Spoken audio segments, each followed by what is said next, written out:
Tansayin dotimak, mitanin and Eskimon, kinan Eskimotin to the Katsi and Swali people for allowing me to be a visitor, and the Semiamu people as well. To work here over the last couple of days, to play here, to eat here, to be loved by their ancestors here, and to share with you today. Ni Mama, Pepikasi's First Nation, the Nanape family, and Ni Papa, the Lakota and Scottish nations, the Fairbanks and Smith families, and Ni Owasis, Sadie and Jackson, and Mystique Washkigos. So I have twins who a couple weeks ago turned 13, and I don't know how that happened. Well, I know how that happened. But I don't know how all of a sudden, it feels like literally overnight, they turned 13. But there were some very long days. In the first year, I quickly learned why they use sleep deprivation as a form of torture. And so I encourage you to think about that for yourself and for the young people and children you're working with and the families. If they're sleep deprived, they need a little extra tenderness. My name, as Maria said, is Monique. My traditional name is Mystique Washkigos. And I received that name almost 24 years ago. I was in an alcohol and drug recovery treatment center called Round Lake, up on the Okanagan Territory outside of Vernon, as part of my recovery of 11 years of very heavy addiction to alcohol that started when I was 11.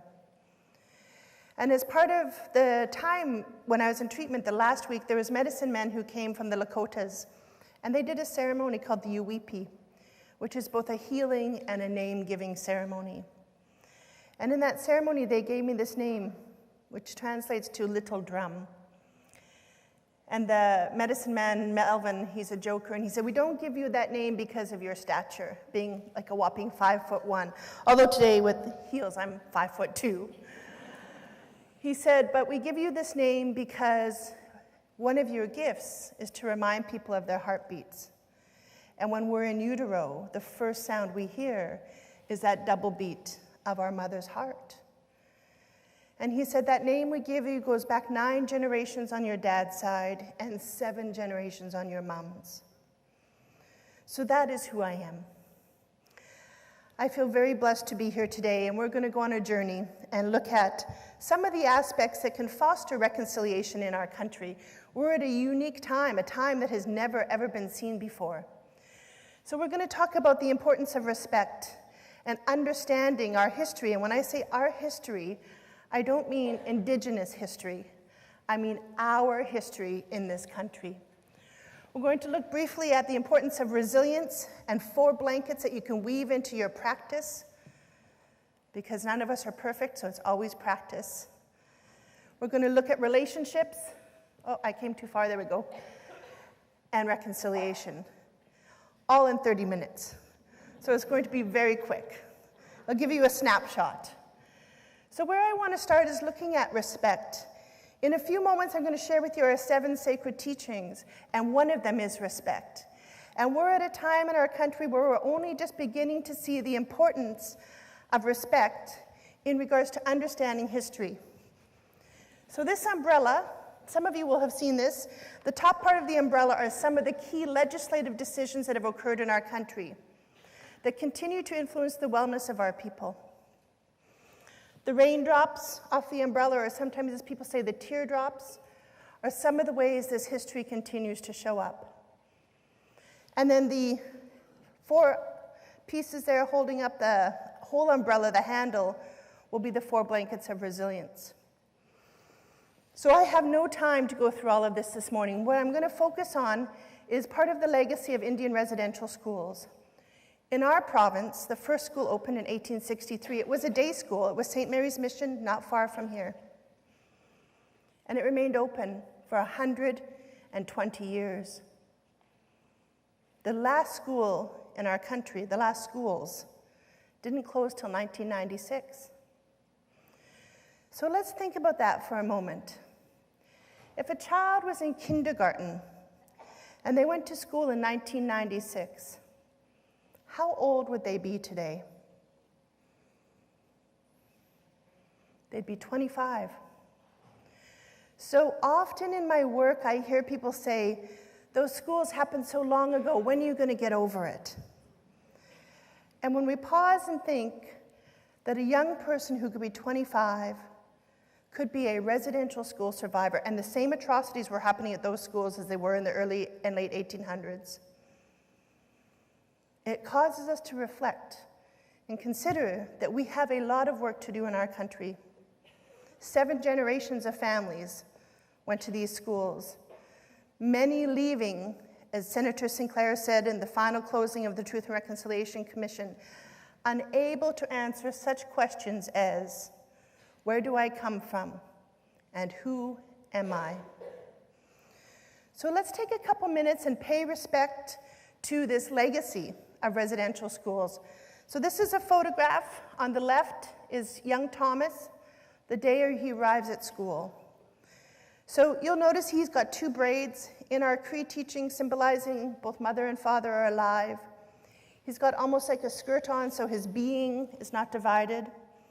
And he has his moccasins on. He's connected to the land. It's one of the pieces I think we don't fully understand yet, was the disruption of the connection to the land, to the water, and to the stars as a result of residential schools. On the right is the very next day. So you'll notice his hair has been shaved. And if whoever has cut his hair only speaks English and he only speaks Nihiho or Cree, what does he assume? That his parents have passed. So instantly he's in that state of trauma. You also see his whole being looks different. Now, I know that there's some controversy about this photograph, and as a matter of fact, I was in Burns Lake during a professional development day a couple years ago, and a young teacher put her hand up and she said, I think that photo's been fabricated. And the elder who opened us that morning, I could see she asked for the microphone, and I could see through the tables that her little skirt and her knees were wobbling. And she stood up and she said, I remember. We were eating mush, and my dad said to us, they're coming today. And she said, we didn't have to ask who they were, we knew who they were. And he said to us, so when you leave this table, you go, and you get in clothing so that when you leave this house, you know who you are. He said they will do lots of things to try to take that away, but you don't let them. You wear those clothes. And he said they will probably take them, and you'll wear something else, but you leave this house with those clothes. And she said, that's what we did, my sisters and I. We left our house with those clothes, and sure enough, when we arrived at residential school, they took our clothes right away. And she goes, we never saw our regalia again. And she said, so, I don't know if that photograph is whatever that big word is you used, young woman. She said, but that was my experience. And she said, now, as a woman who has had children and grandchildren and great-grandchildren, I can't imagine what that was like for my dad and my mom that morning at breakfast. She said, because what they also told us was that if they didn't give us to the RCMP when they came to take us to residential school, then they were arrested and we were taken anyways. Because sometimes people ask me, why did parents give their children away? Think about yourself. If you have children or grandchildren, would you just give them away to the RCMP? No, families fought. And that's why legislation was put in regards to children legally could be removed. Let's continue a little bit. This is a photograph of a classroom. I encourage you to notice the apathy in the children's eyes. And where are the girls? At the back. And what about the educator? What kind of essence does she have to fill the room with love? It's almost like she fills it with something else.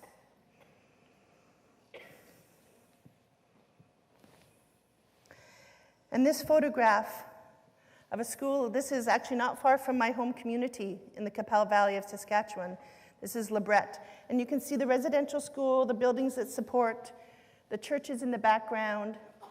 On the right-hand side, far right-hand side, you see the huge gardens that the young people and the children would have worked in. And you see the fence. And then you see the families who just couldn't be away. That even though they couldn't talk to or touch or connect with their child, or children, at least they could see them. And having had my twins, I know I'd be one of those families. The Truth and Reconciliation Commission, their journey was to be witness to the stories. And so they didn't gather statistics. They listened, those 3 commissioners and staff, listened to 6,750 stories over 6 years. Imagine that. So these statistics come out of the largest class action suit ever in Canada, the Indian Residential School Survivors Class Action Suit. From 2004, 90% of former students state cultural loss, 84% loss of language. So yesterday we heard about the importance of social emotional learning all day long, and you already know this, and that culture and language is a key aspect to social and emotional learning. So whenever you have opportunities to weave it into your curriculum, please do so. If you get invited with your class to go somewhere, please go.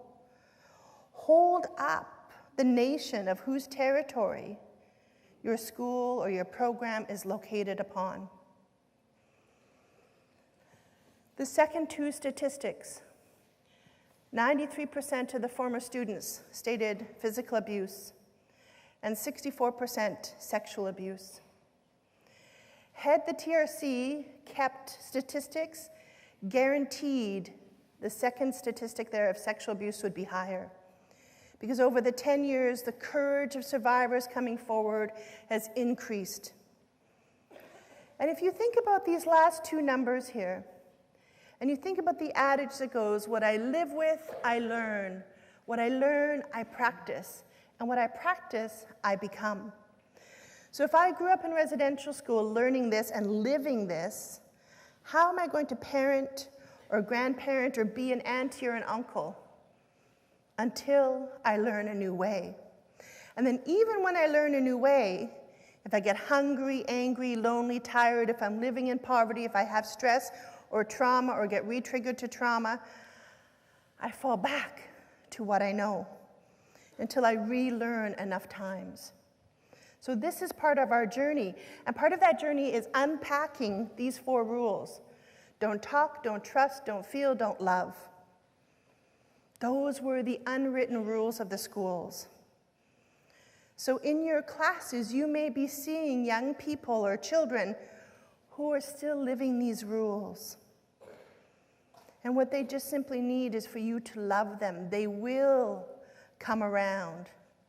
It is their journey as to when they come, to be open to accept and to begin to talk about feelings. These rules are part of why mindfulness, roots of empathy, Mind Up are such powerful programs in schools, because they gently begin to rewire these rules. And in many ways, this is how education is looking in our communities today. This is an Aboriginal Head Start in Fort St. John. You can see the children are outside.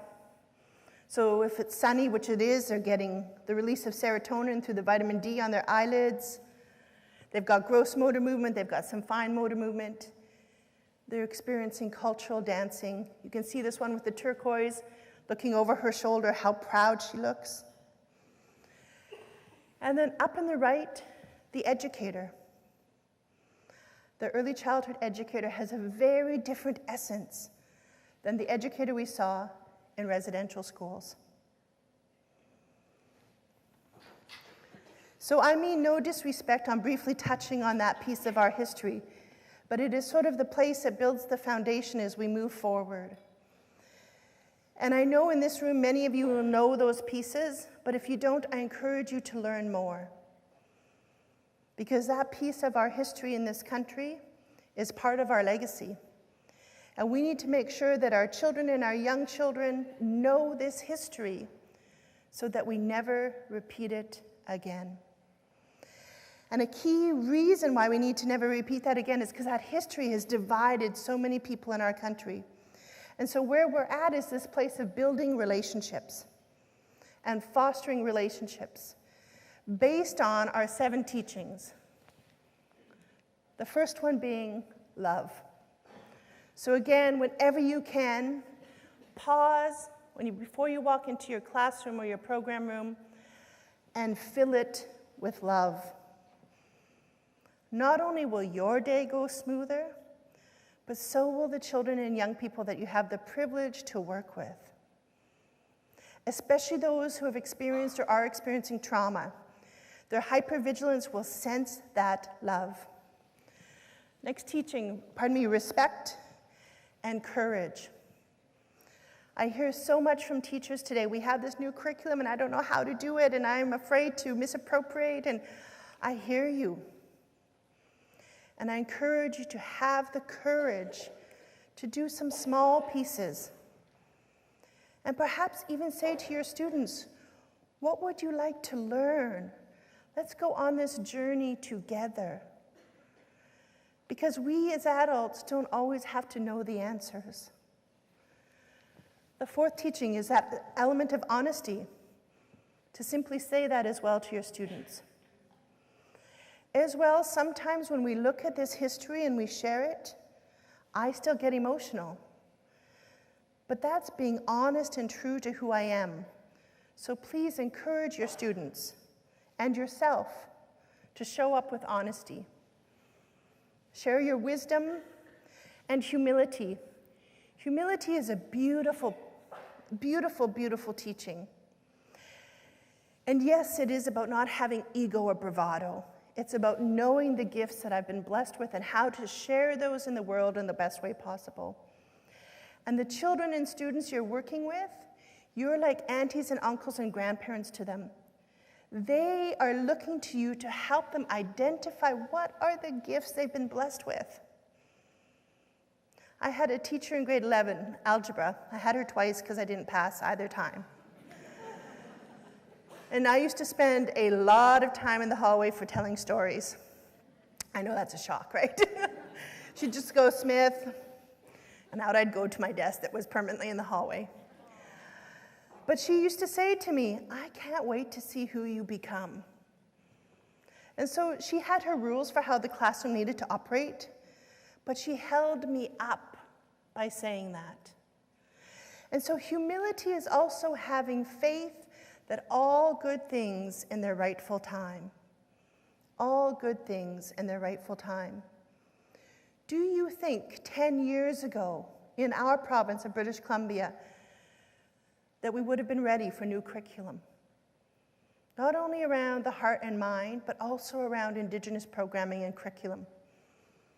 It's about having the faith and the wisdom and the humility to know, again, all good things in their rightful time.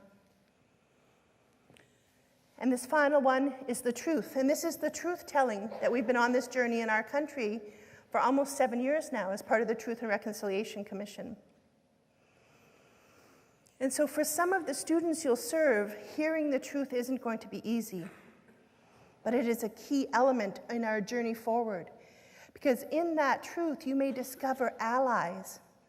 You may discover humanitarians. You'll discover those who are the peacemakers. And you'll discover those who aren't yet ready to hear all this, and that is okay.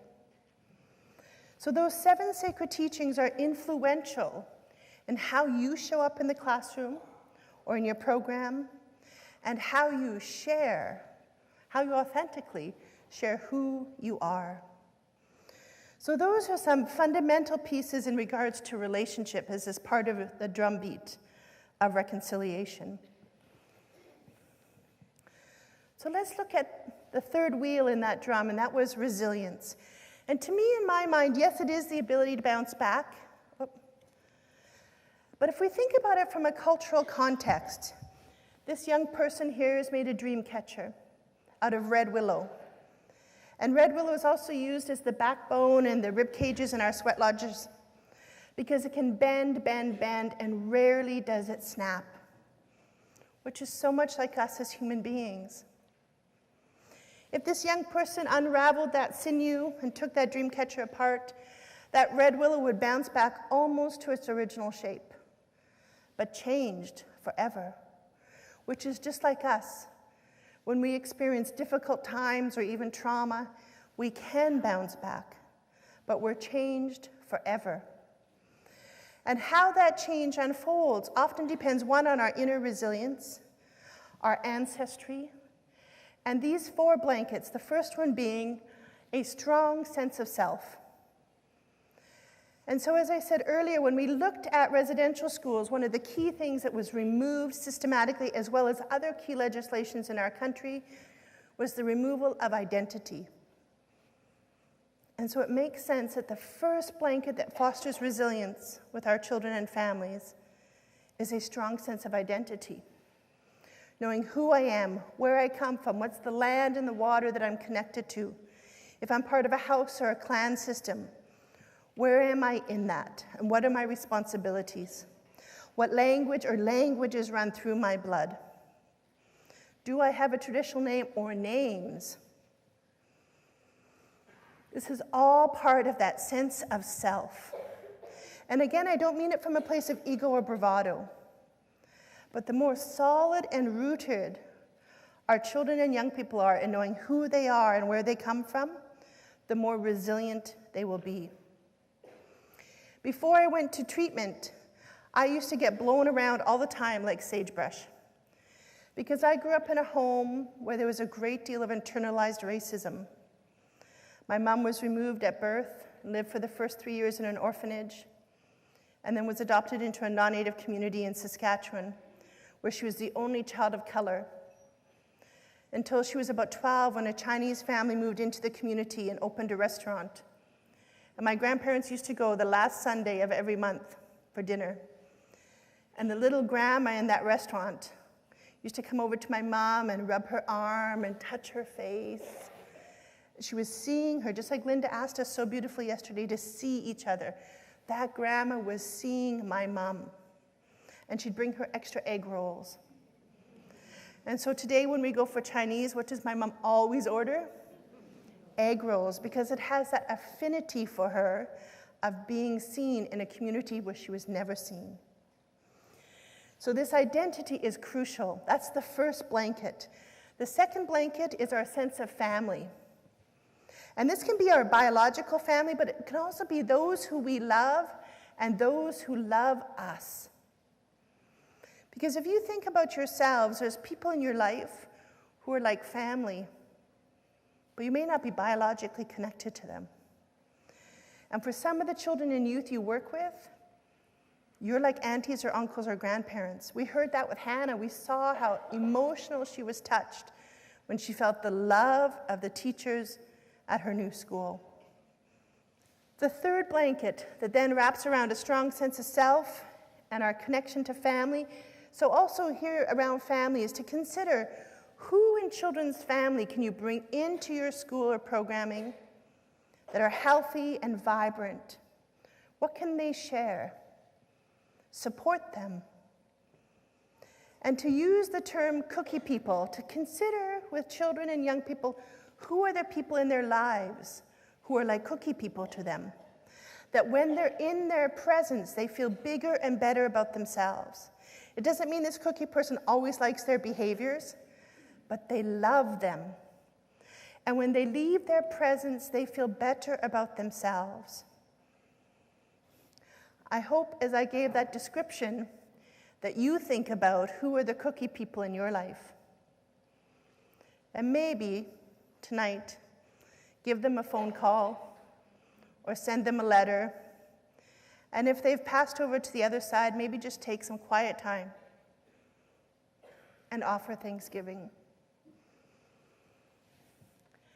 The third blanket that then wraps around is our sense of community. And we heard a fair bit about this yesterday, the importance of feeling like I belong, that I have a role, that I can contribute, and that around me are multiple people who hold me up. You can see here these little ones. This is actually taken in Mission, not very far from here. It's a kindergarten class, and this elder comes in every Friday and makes fry bread with the children. Unbeknownst to them, she's also teaching them math. They make their fry bread, she fries it, and then they sit and feast. And she tells stories, and then the children go outside and play. Imagine the opportunity for teaching and for education once they've come back inside. Because they've had this beautiful connecting time, they've eaten food that's full of love, and then they've been outside. Wow. Think about your curriculum. What in this week must be caught by the students? And that's where you place it. This elder, I loved her. She was a little shy to have her picture taken. But when we were finished visiting, her phone went off. And it was a ringtone, and it was that song, "I'm so sexy and I know it." So it gives you a sense of the spunk she brings. So be curious about who's in your community. Who can you bring in and how can you go out? And I know in my community that we're being inundated by schools asking to come in. So some of that then is, how do we co-work together so that I might come once and then you as the educator or the person in the school, then you pick it up. The fourth blanket that then really weaves them all together. Oh, we're going to go here first, pardon me. We're going to go to Aotearoa, to New Zealand. I had the privilege to go there 3 years ago and explore, talk about what we're doing in our country around early childhood education, but also I felt like I learned more than I shared. This was one of the schools we went to. It was called Manatamariki, and it's in Palmerston North. And it's from our equivalent from birth to grade 12. And there's only 2 doors in the building besides the entrance doors. One is for the washrooms, and the second one is for the sleep room. And the sleep room isn't only for the children, the little children. Yes, there's cribs and tiny beds, but it's also for adults, the teenagers, and the staff. Because think about yourself some days. If you could have a 10-minute lie down before going back into class, what would happen, right? Whoosh! And then you can serve in a very different way than if you're exhausted. You can see this little one sitting on the lap in the middle. This was his first day at Manatamariki. And they have a belief around transition that goes like this, that a child can bring with them whoever they want for however long they want until they're ready to come by themselves. So this is everybody this little guy brought on his first day of school.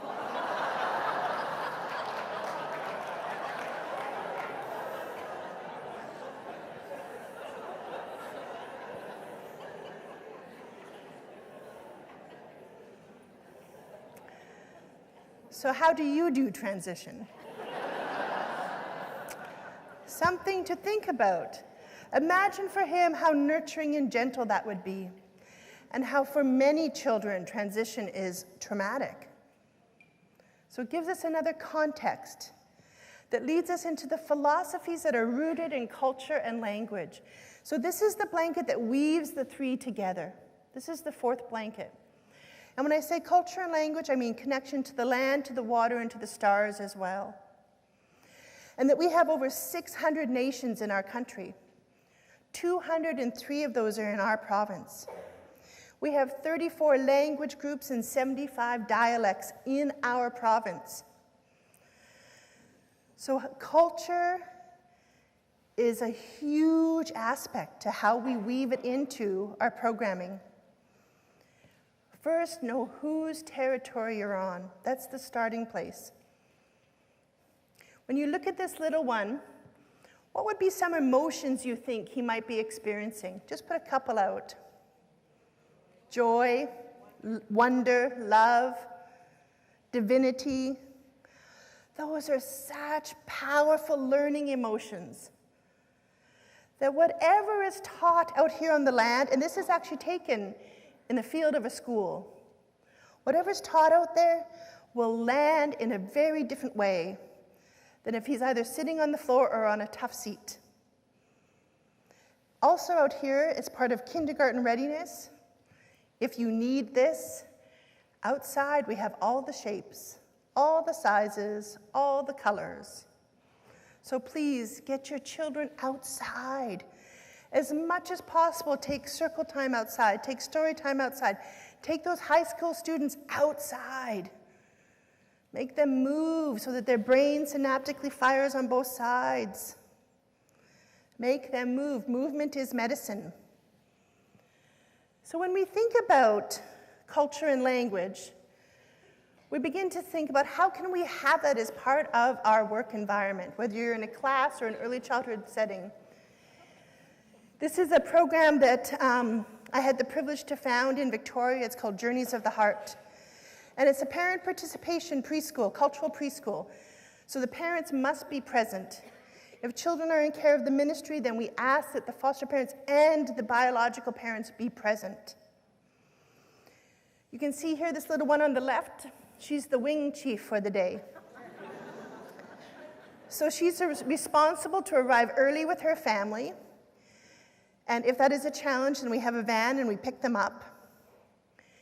She helps the ECEs prepare for the day, as does her family. She stands at the door and welcomes everybody when they come in. She blesses the food at feast time, also known as snack time. At the end of the day, she calls together the drummers, who are all 3, 4, 5, and they either sing a friendship song or a round dance. And you can see here these twins. Those aren't mine, those twins, though. And the brother, he's not interested in a hug. Thank you very much. Now, this little girl in this photograph is 3. That's a lot of responsibility for a 3-year-old. But she's been watching how the older ones do it since September. And this was taken in April. So she'll do it in her way, and her family will do it in their way. But she's been watching. And that's one of the key ways that our people have learned since time immemorial, is watching. Our children are watching. So I'm curious about what would you like them to see? And it leads us to reconciliation, to a time in our country that we're embarking on, a huge time of healing.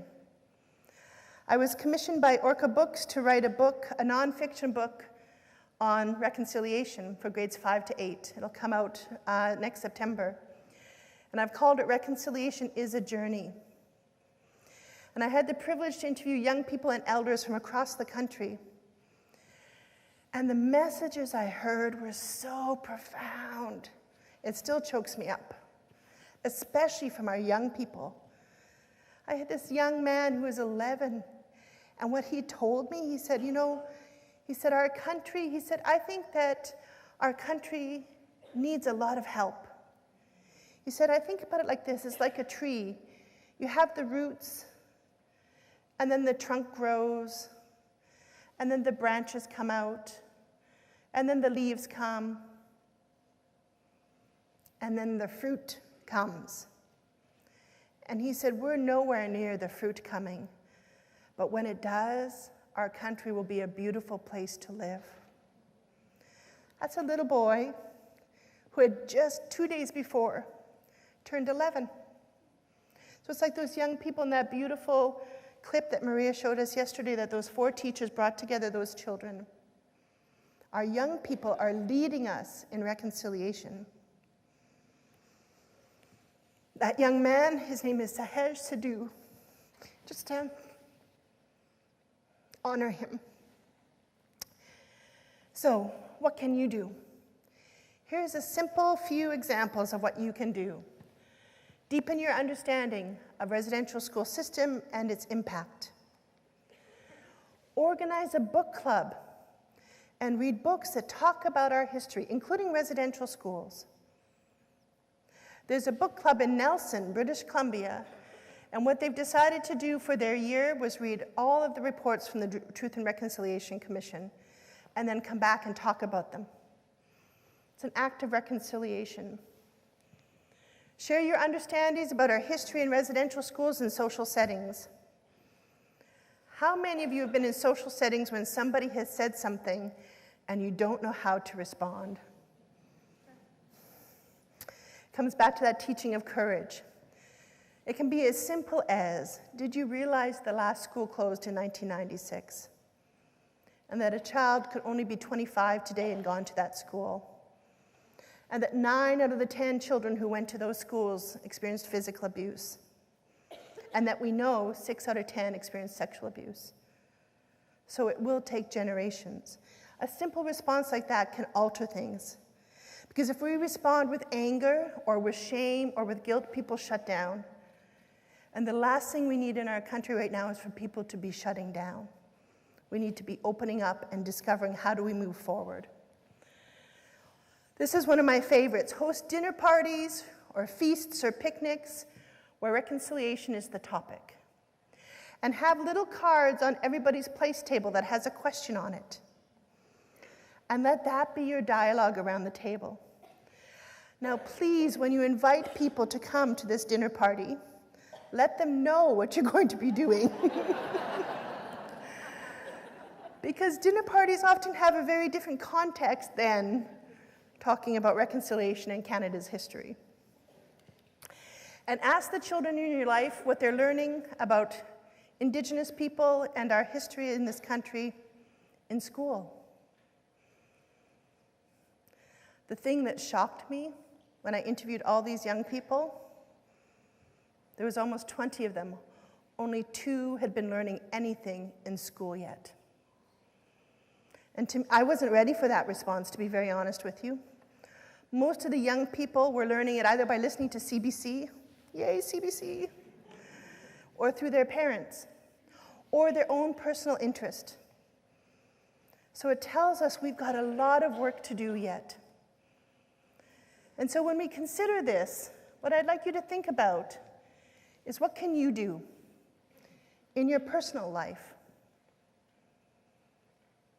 And what can you do in your career? Because one day we're going to be the ancestors. And what do you want them to say about us? What'll be our legacy? And what'll be your legacy? To think about these questions. And as part of reconciliation, one of the most beautiful pieces I keep hearing from people is that it starts with love. From almost all the elders I heard, and the privilege of interviewing Dr. Marie Wilson, who was one of the commissioners, was the message that it starts with self-love. When we look at that photograph of the educator in residential school, I don't get a sense of self-love from her. When we look at the policies that occurred in order for the atrocities against humanity to occur in those schools, there was no love in that. It was the opposite. And so we must start with love and the holding up of each other. So I want to do a little bit of holding up just as we come to close. So if you have been working with children and youth for 1 year or less, would you please stand up? 1 year or less, would you please stand up?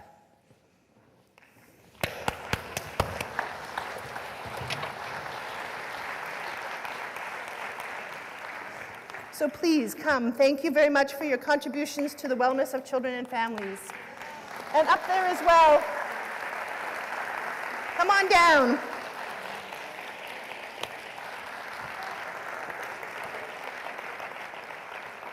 May your journey working with children and families be blessed. For those of you who have been working with children and families for 5 years or less, please stand up. 5 years or less, please stand up.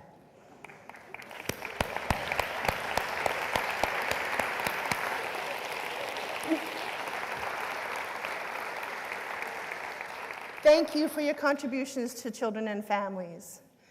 Now, I hope you're doing your math.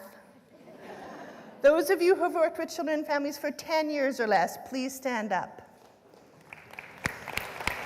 Oh, wow.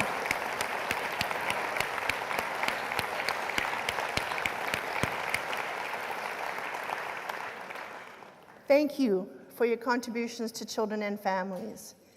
If you've been working with children and families for 15 years or less, please stand up. Wow.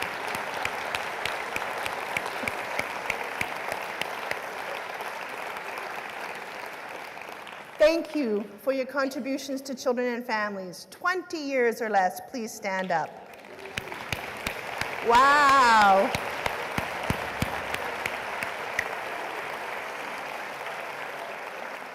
Thank you for your contributions to children and families. There was about 500 years of experience right there.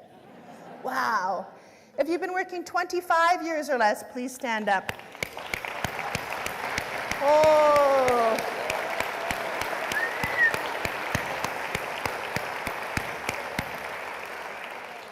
Thank you for your contribution to children and families. 30 years or less, please stand up.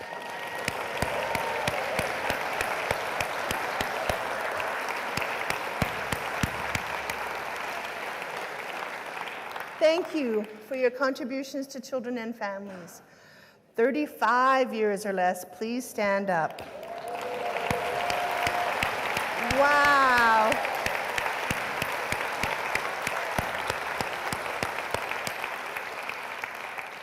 Thank you for your contributions to children and families. 40 years or less, please stand up.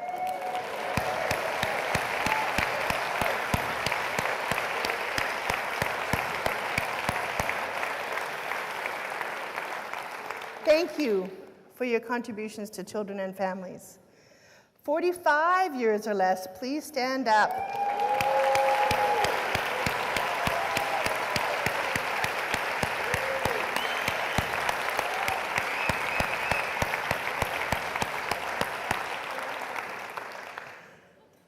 Thank you for your contributions to children and families. Let's see, 50 years or less. Please stand up.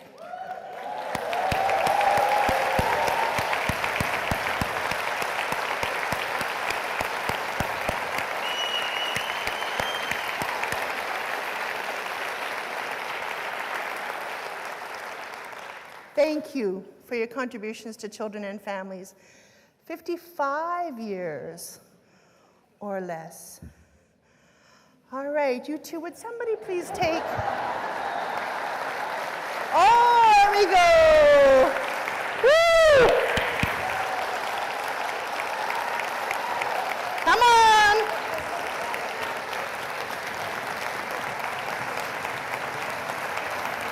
Would you, excuse me, would you take those up to him? He's right up there, the third row from the bottom. They'll guide you. Yep, they'll guide you. What is your name, sir? Tom? Sean, thank you for your contributions to children and families. I cannot imagine your contributions. Wow. And I bet you have some stories. Yep.